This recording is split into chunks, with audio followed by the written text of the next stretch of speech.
I'm Ali Bongo Ondimba, President of Gabon, and I'm to send a message to all the friends that we have all over the world to tell them to make noise, for the people here have arrested me. Hello guys, my name is N and I welcome you all to KNN's 2 Cents. So in this video, we want to look at the recent coup that took place in Gabon. We want to look at what could have caused it. Okay, we also want to extend it to the causes of the recent coups in Africa, in recent times. I'm sure a lot of us know that at least in the past 3 years, since 2020, we've had 6 coups in Africa. All right, the most recent ones took place in Mali, Burkina Faso, recently in Niger, and then this one in Gabon. So a lot of people have been asking, what are possibly the causes of these coups? Before we delve into that, and also one question that people are asking is, these countries that have experienced coups in recent times seem to be former French colonies, countries that were colonized by France. And so people are also asking, are there possible connections, between France and the reasons why these coups have taken place in these countries? So all of those are what we're going to be x-raying. We're going to be sharing our opinions about in this video. But then before we proceed, I'm sure my brother K, has some things to share too. Let me just give us some background information on this recent coup in Gabon. We know that in Gabon, after the election, which took place on the 26th day of August, on a Saturday, the presidential guard, the military took over after Ali Bongo, was declared the winner. For those of us who do not know, Ali Bongo has been the president for 14 years now.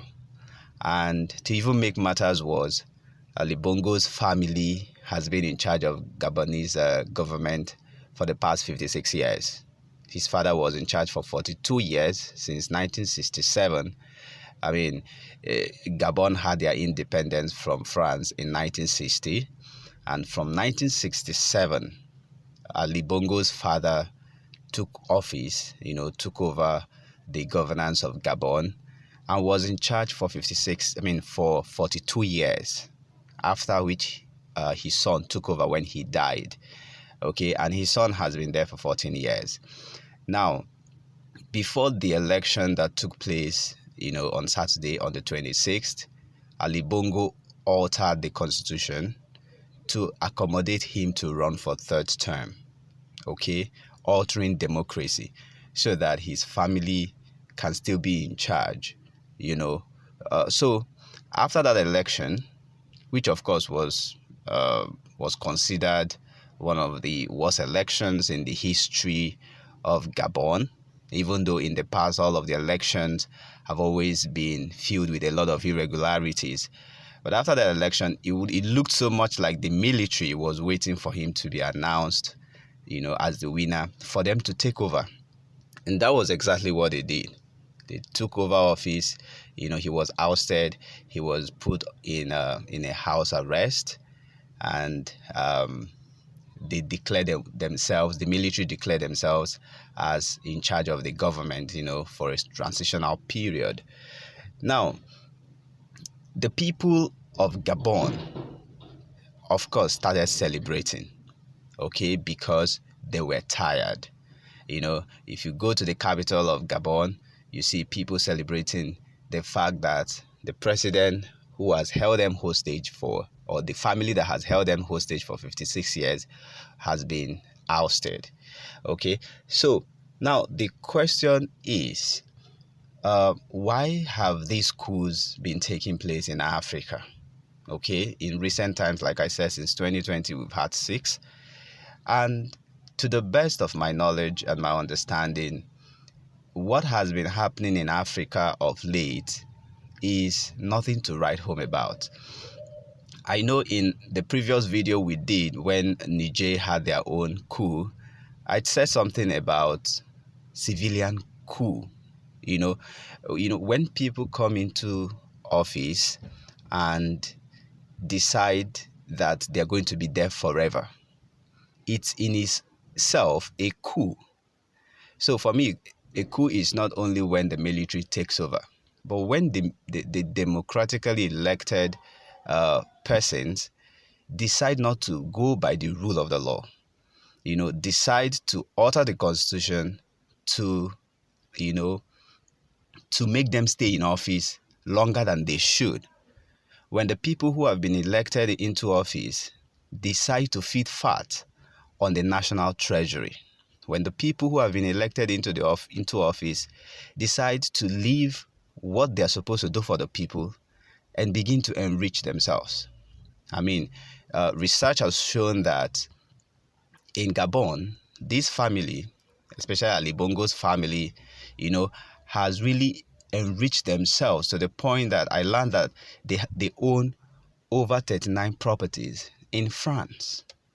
And I think that also brings me to the second question, which a lot of people have been asking, what is the connection of France in the whole of this?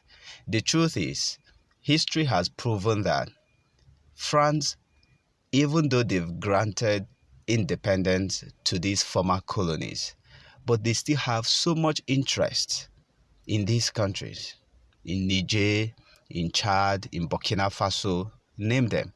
Okay, and recently in Gabon. Of course, we know that if you go to Gabon, Gabon is an oil-producing country. Gabon is rich in so many mineral resources. So even when France granted them independence, that independence was not a true independence.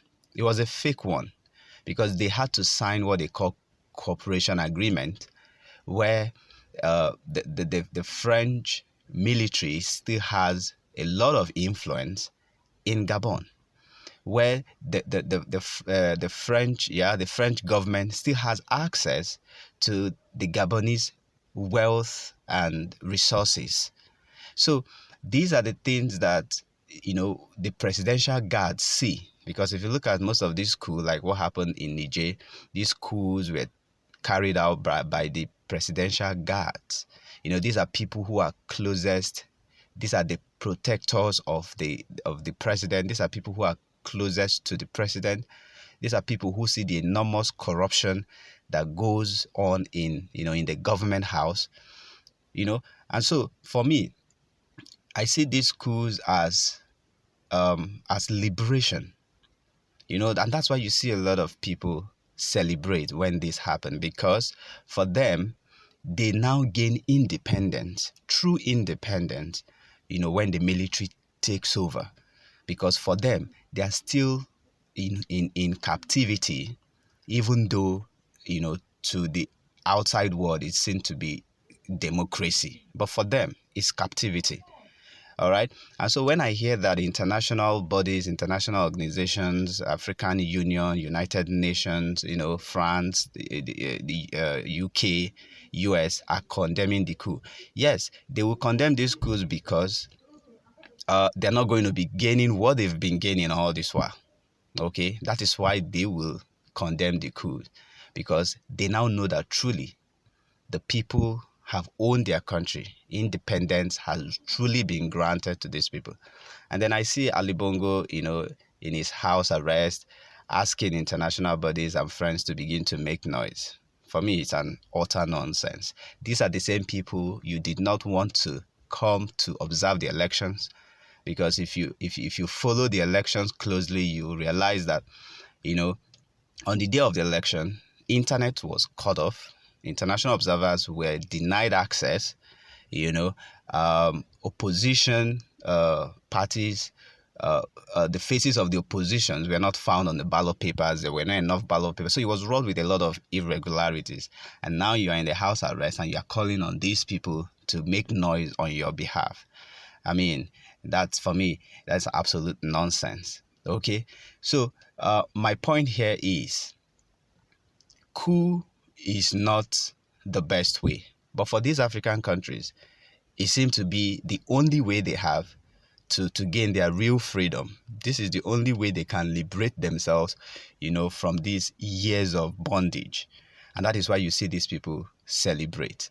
So, my brother K, I don't know what you think about this. The section is open for listeners to also drop in their own opinions. But my brother K, what do you have to say?